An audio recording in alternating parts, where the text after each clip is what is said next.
What's the most brutally honest thing a child has ever said to you? I was working at an after-school program trying to keep it together after the worst week of my life. The kids aged 5 to 12 had been asking about my pregnancy for months, and I knew I had to tell them the truth. My baby had stopped growing at 10 weeks, and I'd lost it just days before. These kids noticed everything, so there was no hiding that my belly wasn't getting bigger anymore. During snack time, I gathered them around and explained it as gently as possible. I told them my baby had stopped growing and passed away in my tummy. Some of the older kids understood immediately, and their faces dropped. The younger ones kept asking questions about whether the baby was sleeping or if doctors could wake it up. I answered honestly but carefully while fighting back tears. Kason was a second grader who followed me around like a shadow every day. He'd draw me pictures of dinosaurs and always wanted to sit next to me during homework time. When I told them about the baby, he climbed into my lap and hugged me so tight I almost started crying right there. The other kids were extra gentle with me the rest of the day, which somehow made it harder not to break down. The afternoon continued with our usual routine of homework help and art projects. I was grateful for the distraction of teaching multiplication tables and helping tie shoes. Some kids made me cards with crayons and construction paper. One drew a picture of angels that she said were taking care of my baby in heaven. These little gestures from such young kids were breaking and healing my heart at the same time. By 5 o'clock, parents started arriving for pickup. I stood by the door saying goodbye to each kid like always. Some parents who'd heard the news gave me sympathetic looks or quick hugs. I was holding it together pretty well considering everything. Kason was one of the last kids waiting for pickup. His mom was always running late from her job downtown. He was sitting on the bench swinging his legs and reorganizing his Pokemon cards for the 100th time. When his mom's car finally pulled up, he jumped off the bench and ran toward the door where I was standing. As Kason passed me, he turned and yelled at the top of his lungs, "Sorry again about your dead baby." The words hit me like a punch, but then something weird happened. I actually laughed. Not a sad laugh, but a real one. But what I didn't notice was that Miss Jonah, our newest teacher, had heard Kason's comment from across the room. She was in her 60s and had just started working with us 2 weeks ago. She came from a very traditional private school background and was still adjusting to our more relaxed environment. She had strong opinions about how children should behave and speak to adults. Everything happened so fast I could barely process it. Miss Jonah came storming across the room with her face twisted in anger. Kason was almost at the door when she reached him. Without any warning, she stuck her foot out and tripped him. Kason went flying forward and landed face first on the tile floor with a sickening crack. Blood immediately started pouring from Kason's nose. He was screaming and holding his face while blood dripped through his fingers onto his dinosaur t-shirt. His mom came running in from the parking lot and dropped to her knees beside him. Other parents gasped and pulled their own kids back. I stood frozen in complete shock at what I'd just witnessed. Miss Jonah stepped over Kason like he was a piece of trash on the floor. She walked up to me with this satisfied look on her face like she'd just done me some huge favor. Kason's mom was crying and trying to stop the bleeding with tissues from her purse. Another parent was already on the phone, presumably calling 911. The whole room was in chaos, but Miss Jonah seemed completely unbothered. She put her hand on my shoulder and leaned in close. Blood was pooling on the floor where Kason was still crying, and she acted like nothing was wrong. "Don't worry," she said, squeezing my shoulder. "We're gonna get this little screwball expelled." I looked at her with fury in my face. My hand shot up and grabbed her wrist so hard she gasped. I yanked her hand off my shoulder and shoved it away from me. My whole body was shaking with this rage I could barely control. The room felt like it was spinning around me as I stepped between her and Kason. He was still on the floor crying and bleeding everywhere. I told Miss Jonah to get away from us right now. My voice came out low and dangerous in a way I'd never heard from myself before.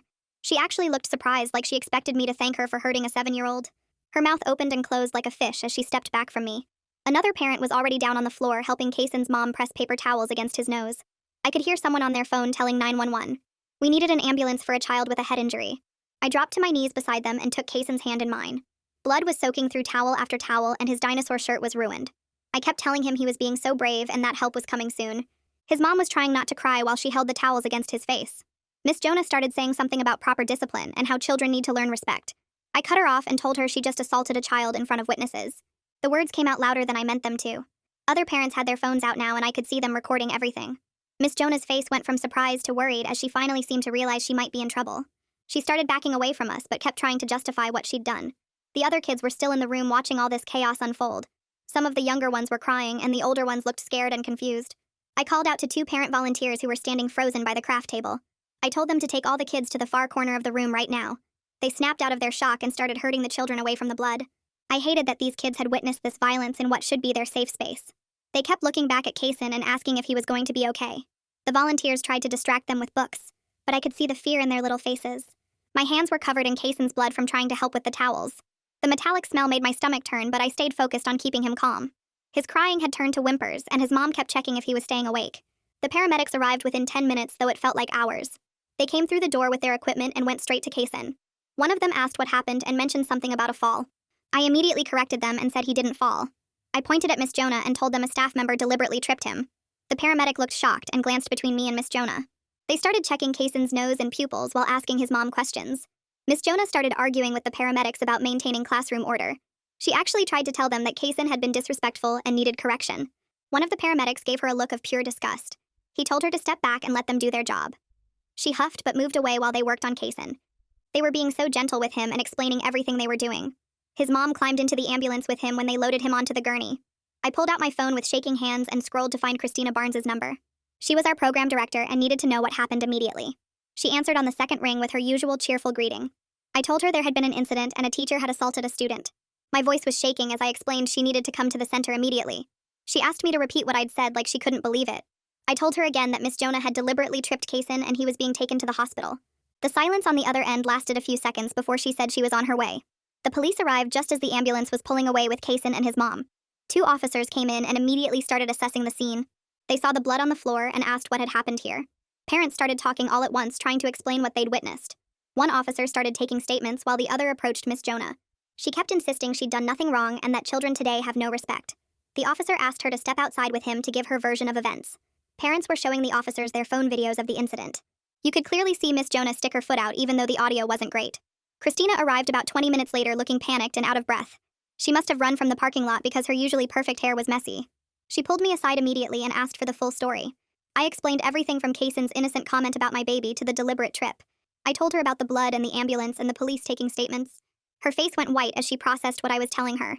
She grabbed her phone and started recording everything while walking straight toward Miss Jonah, who was still standing near the blood on the floor. Christina's hands were steady even though her face showed pure rage as she told Miss Jonah she was suspended effective immediately and needed to leave the building right now. Miss Jonah's mouth dropped open and she started yelling about how this was wrongful suspension and that children today needed structure and discipline. She kept pointing at the blood and saying Kaysen had been disrespectful and someone had to teach him manners. Christina stood her ground and told her to collect her belongings and leave, or security would escort her out. Miss Jonah stomped to the supply closet to grab her purse while muttering about how nobody understood proper education anymore. The other staff members were watching in shock as she slammed drawers and knocked over supplies while gathering her things. She turned at the door and shouted that we'd be hearing from her lawyer about this ridiculous overreaction. Christina followed her to the parking lot to make sure she actually left while I stayed inside with the remaining kids and parents. Alan Fitzgerald pulled up just as we were trying to close the program early and get everyone home safely. He was the school principal and someone must have called him because he came rushing in already knowing something serious had happened. He took one look at the blood still pooling on the tile floor and immediately pulled out his phone to start taking photos from every angle. Parents were signing witness statements on clipboards that Alan had brought while he documented the scene like a crime scene investigator. He measured the distance from where Kaysen had been standing to where he fell and took close-ups of the blood splatter pattern. Some parents were showing him their phone videos and he was having them email everything to him right away. The janitor arrived with a mop bucket, but Alan told him not to touch anything until the police finished their investigation. By the time I got home that night, my whole body was shaking and I couldn't hold it together anymore. I collapsed on my couch and started sobbing harder than I had since losing my baby just days before. The grief I'd been managing by staying busy at work crashed into me along with rage about what Miss Jonah had done to sweet little Kaysen. I cried until my throat hurt and my eyes were so swollen I could barely see. The image of Kaysen's blood on that floor kept mixing with memories of my own blood at the hospital when I lost my baby. Everything felt broken and wrong, and I couldn't stop the tears from coming in waves that left me gasping for air. I threw a pillow across the room and screamed into another one until my voice was hoarse. After midnight, I finally dragged myself to my computer because I knew I had to write the incident report while every detail was fresh. My hands wouldn't stop shaking as I typed about how Miss Jonah had looked satisfied while a 7-year-old bled on the floor. I described her exact words and the way she'd stepped over him like he was garbage. Every sentence made me angrier, but I forced myself to stay factual and detailed for the official record. I included timestamps and witness names and described the deliberate nature of the trip. The report ended up being 6 pages long, and I saved multiple copies because I wanted to make sure nothing got lost or deleted. I barely slept that night and woke up to my phone ringing at 6 in the morning. Christina was calling an emergency staff meeting before the program opened and said everyone needed to be there, no exceptions. When I arrived at 7, the whole staff was gathered in the main room looking confused and worried. Christina explained that Miss Jonah was suspended pending investigation, and that CPS would be interviewing everyone about what they'd witnessed, or any previous concerning behavior. She told us to be completely honest and document everything we could remember about Miss Jonah's interactions with the kids. That afternoon, Omar Powell from CPS showed up with a thick folder and a serious expression. He had kind eyes, though, and shook my hand gently when Christina introduced us. We sat in the quiet reading corner while he took detailed notes about everything that had happened. He asked specific questions about Miss Jonah's previous behavior and whether we'd noticed any warning signs we might have missed. I told him about how she'd been complaining constantly that the children were too casual with adults and didn't show proper respect. She'd mentioned several times that kids in her previous private school would never dare speak to teachers the way our kids did. Omar nodded and wrote something in his notebook about power dynamics and control issues in educational settings. He asked if she'd ever used physical discipline before, and I said not that I'd seen, but she'd only been there 2 weeks. Christina pulled me aside after Omar left to tell me something that made my whole body relax with relief. The security cameras had caught the whole incident on video, including the actual trip, though the audio was too muffled to hear clearly. She said the visual was clear enough that nobody could claim it was an accident, or that Kaysen had just fallen. The timestamp showed exactly when it happened, and you could see Miss Jonah's deliberate movement to stick her foot out. That evening, I called around until I found a therapist who could see me immediately because I knew I needed help processing everything. Maeve Newman had an opening the next day and said she understood this was an emergency situation. When I got to her office, I started crying before I even sat down on her couch. I told her about losing my baby and then watching Kaysen get hurt and how I'd frozen for those first crucial seconds instead of protecting him. She helped me understand that my freeze response was completely normal, given the trauma I'd just experienced with my miscarriage. We worked on breathing exercises while I sobbed about feeling like I'd failed Kaysen by not moving fast enough to prevent the attack. She reminded me that nobody could have predicted Miss Jonah would suddenly become violent, and that freezing in shock was a natural human response to witnessing unexpected violence.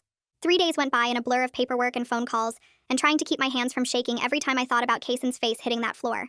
My phone buzzed with a text from his mom while I was making breakfast, and my stomach dropped when I read it.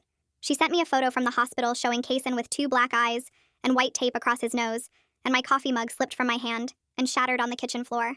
The doctors confirmed he had a broken nose that needed to be reset, and a mild concussion from the impact on the tile, and they were keeping him 1 more night for observation. I spent 20 minutes on my hands and knees picking up ceramic pieces while tears dripped onto the floor and mixed with spilled coffee. That same morning, Christina called to warn me that Miss Jonah had filed a formal complaint with the school board, claiming she was persecuted for maintaining proper classroom standards. The complaint actually said I created a permissive environment that encouraged disrespectful behavior from students, and that she was simply enforcing necessary discipline. Christina read parts of it to me over the phone, and I had to sit down because the room started spinning from how angry it made me. Miss Jonah wrote that modern teachers like me were ruining education by being too friendly with students and letting them speak to adults however they wanted. She claimed Kaysen's comment about my dead baby was proof that our program lacked structure, and that her response was reasonable given the circumstances. Christina's voice got quiet when she told me I might need to be placed on administrative leave too, just to protect the investigation and make sure everything stayed clean and unbiased. The unfairness of it made me want to throw my phone against the wall, but I understood why they had to follow proper procedures even if it meant punishing me for being attacked. She scheduled an emergency parents meeting for that evening and asked if I felt strong enough to attend and answer questions about what happened. Walking into that meeting room felt like entering a courtroom with 30 parents all staring at me with different expressions ranging from sympathy to suspicion to straight-up anger. The room split right down the middle, with half the parents demanding Miss Jonah be arrested immediately, and the other half worried that the whole program might get shut down over this incident. One dad stood up and asked why we hired someone with no background check, and I had to explain that Miss Jonah came with excellent references from her previous private school. Another mom wanted to know if there had been warning signs we ignored, and I told them honestly that she'd only worked with us for 2 weeks. Parents started arguing with each other about whether the program was safe and whether their kids should keep attending, and voices kept getting louder until Christina had to call for order. Kaysen's mom had been sitting quietly beside me the whole time, but then she stood up and the room went completely silent, waiting to hear what she'd say. Her voice was steady and calm as she told everyone she didn't want revenge or to destroy the program, but just wanted accountability and real change to make sure this never happened again. She talked about how much Kaysen loved coming here, and how he still asked about his friends even from his hospital bed with a broken nose. Several parents started wiping their eyes, and I had to look down at my lap to keep from completely losing it in front of everyone. The next morning, Omar showed up unannounced for an observation, and my stomach twisted into knots watching him take notes on everything from our sign-in procedures to how we supervised bathroom breaks. He found gaps in our supervision protocols that made me feel like an amateur, even though I'd been doing this job for years without any problems. We had no written policy for handling physical interventions, and our staff training materials didn't cover de-escalation techniques or appropriate responses to challenging behaviors. Omar pointed out that we didn't have clear sight lines between all areas, and that our staff-to-child ratios weren't documented properly during transition times. Christina and I spent the rest of that day scrambling to draft new policies, while Omar continued observing and making notes in his thick folder.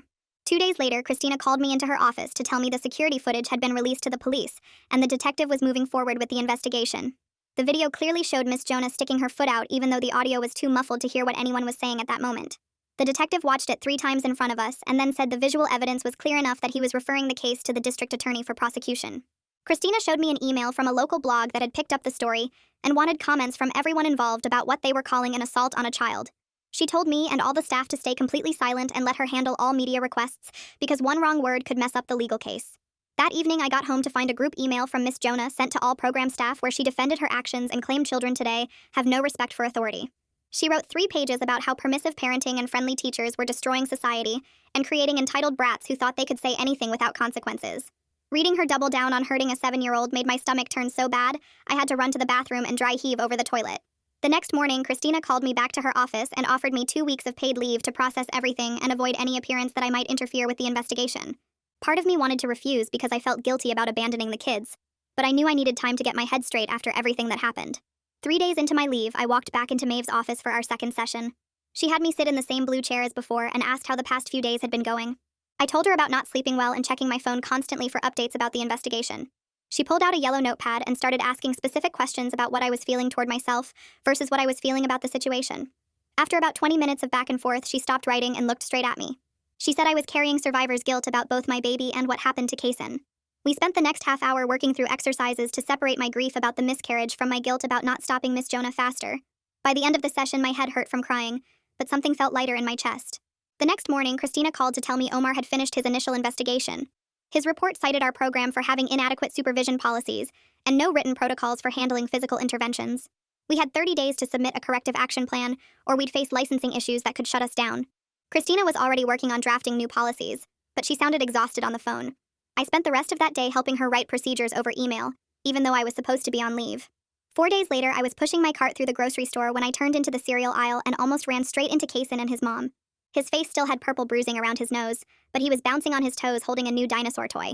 He immediately started telling me all about the T-Rex and showing me how its mouth opened and closed. His mom gave me a small smile while he chattered about his Pokemon collection getting bigger. I knelt down to his level and listened to him talk for 5 minutes straight without stopping. His energy was exactly the same as before, and I couldn't believe how resilient this kid was after everything that happened.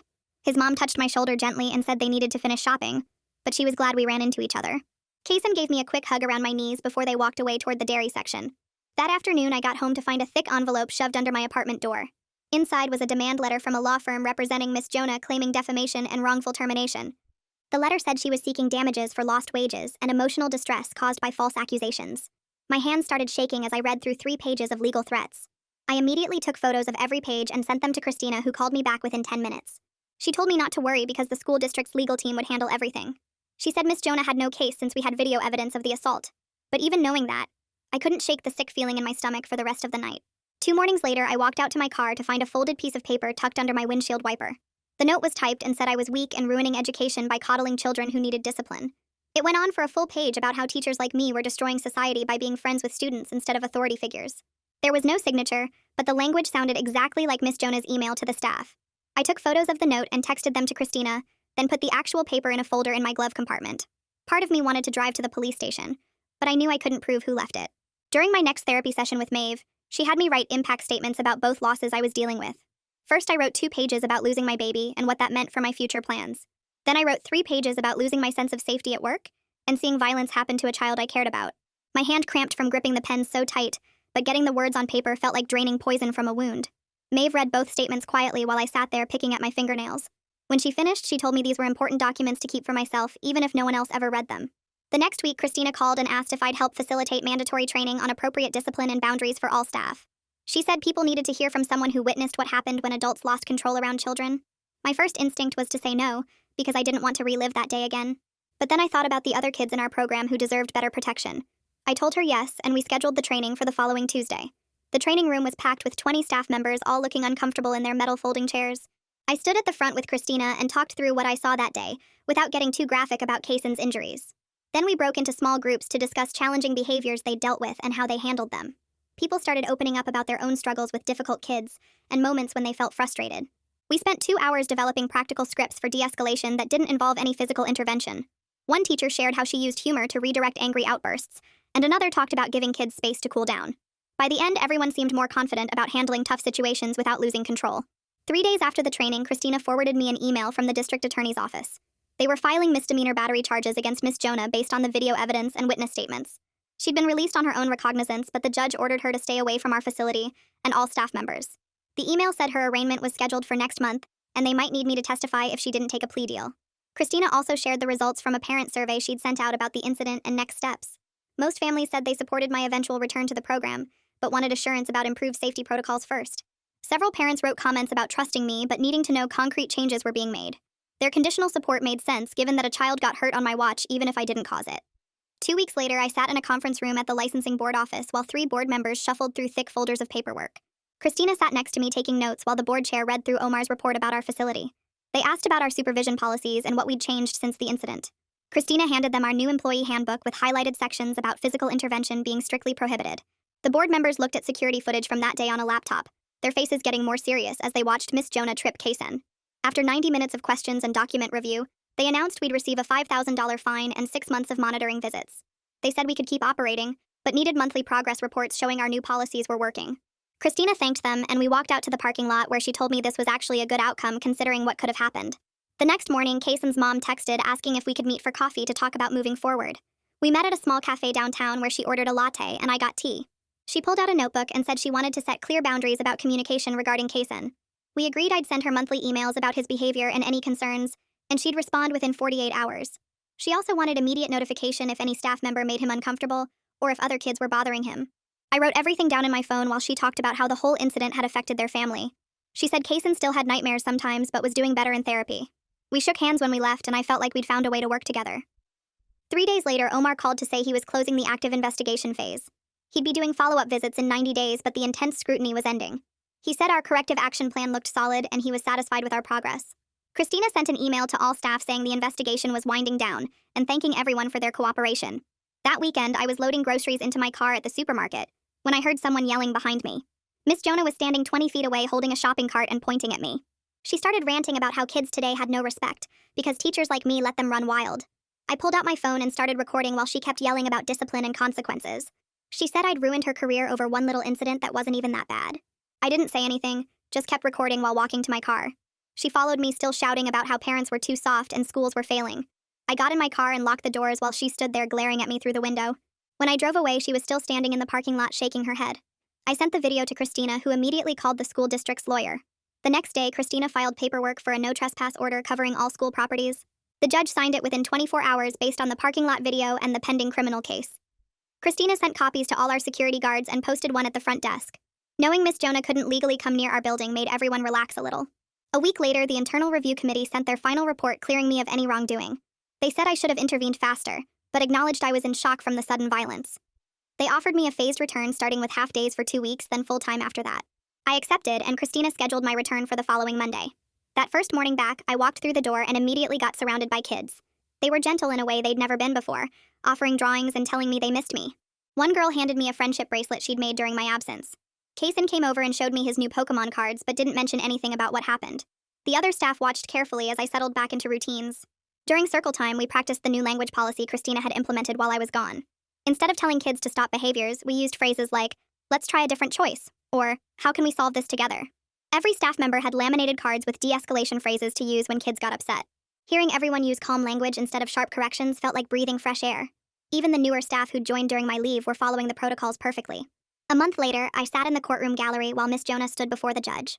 Her lawyer had negotiated a plea deal for misdemeanor battery. She stood there in a navy suit looking smaller than I remembered. The prosecutor read the charges and asked if she understood them. She said yes in a quiet voice that didn't sound like the woman who'd called Kaysen a screwball. The judge accepted her no-contest plea and sentenced her to 2 years probation plus 40 hours of anger management training. He also ordered her to stay away from our program and all staff members. When it was my turn to give a victim impact statement, I talked for 3 minutes about how violence against children creates lasting trauma. I said Kaysen still flinched when adults moved too fast near him. The judge thanked me, and Miss Jonah never looked in my direction. 2 weeks after court, Christina got a letter saying our corrective action plan was approved by the state. The intensive monitoring period was officially over, though regular inspections would continue. We'd implemented every recommendation from Omar's report and documented everything. The program felt different now with clear rules and consistent enforcement. Staff meetings included role-playing difficult situations and practicing calm responses. Parents noticed the changes too, and several mentioned feeling more confident about our safety protocols. Maeve found me a pregnancy loss support group that met Thursday nights at the community center downtown. Walking into that first meeting felt harder than testifying in court, but the other women nodded when I explained how losing my baby got tangled up with what happened to Kaysen. One woman had lost twins and said trauma has a way of sticking to grief like glue. We sat in metal folding chairs drinking bad coffee while sharing stories about babies who never made it home. The facilitator gave us worksheets about processing compound trauma, and I filled them out with shaking hands. Every week I drove there after work and sat with women who understood the specific weight of empty arms. They didn't judge when I talked about freezing while Miss Jonah hurt Kaysen, or how I still felt guilty about both losses. The group helped me untangle which tears belonged to my baby, and which belonged to that awful day at work. After 6 weeks, I could finally talk about my miscarriage without immediately picturing blood on the tile floor. Kaysen came back to the program on a Monday morning wearing his favorite dinosaur shirt, like nothing had changed. His mom walked him to the door and watched him run straight to the Lego table where his friends were building spaceships. He moved a little slower than before and flinched when kids moved too fast near his face. During snack time, he sat next to me and showed me his new Pokemon cards, but didn't climb in my lap anymore. The other kids treated him normally, which seemed to help him relax by lunchtime. Christina watched from her office doorway as Kaysen played tag at recess, running and laughing with just a hint of caution. By the end of the week, he was back to following me around during homework time, asking endless questions about multiplication. His nose had healed with just a small bump that his mom said gave him character. Watching him bounce back reminded me how kids can be tougher than we think. Christina spent 3 weeks overhauling our hiring process with help from the district's HR department. Every new applicant now had to provide 5 references that we actually called and asked specific questions about discipline methods. She added a mandatory 2-week trial period where new staff shadowed experienced teachers before working alone with kids. Background checks got expanded to include employment verification going back 10 years instead of 5. The interview process now included scenario questions about handling difficult child behaviors without physical intervention. Christina made all current staff sign updated contracts acknowledging our zero-tolerance policy for physical discipline. She posted the new protocols in the break room and made everyone initial that they'd read them. The other teachers seemed relieved to have clearer guidelines about what to do when kids acted out. New applicants had to watch a training video about positive behavior management before their first interview. Christina even brought in a child psychologist to teach us de-escalation techniques during our monthly staff meetings. Kaysen's mom suggested we meet for coffee once a month to check in about how he was doing. Our first meeting at the coffee shop near the school felt awkward but necessary. She ordered a latte while I got tea, and we sat by the window watching cars pass. She told me Kaysen had nightmares for 3 weeks, but they'd stopped after he went back to the program. I shared what I observed during the day, like how he played normally but stayed away from the spot where he fell.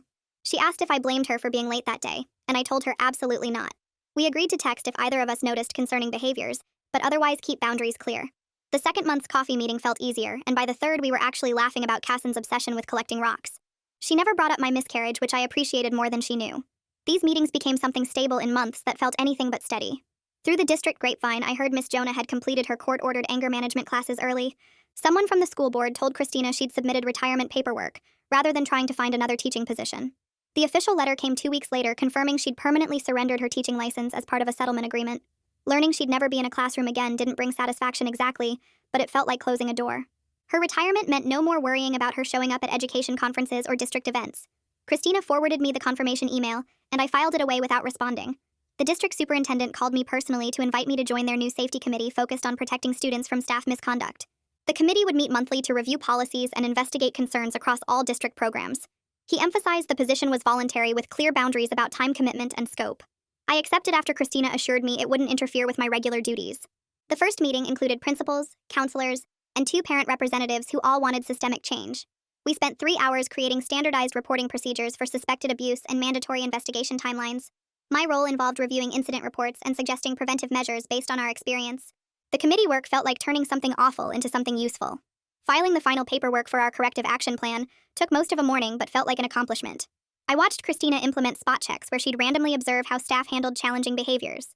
The new timeout corner had soft cushions instead of hard chairs, and kids could choose calming activities while they cooled down. Parents commented on how much calmer the whole program felt compared to 6 months ago. During pickup time, nobody rushed or grabbed kids anymore, and voices stayed level even during chaos. One afternoon, Kaysen walked up to me holding a piece of paper behind his back with a huge grin. He pulled out a crayon drawing of a green T-Rex wearing a crown with a gold star sticker on top. "This is Rex, and he's the strongest dinosaur who protects all the other dinosaurs," he said proudly. I smiled back at him genuinely for the first time since everything fell apart. His gap-toothed grin and bouncing excitement felt like proof that kids really can heal from almost anything. Well, that's gonna do it for now. Thanks for just being here and exploring all these curious details with me. Always enjoy sharing this time with you. Subscribe for more content like this.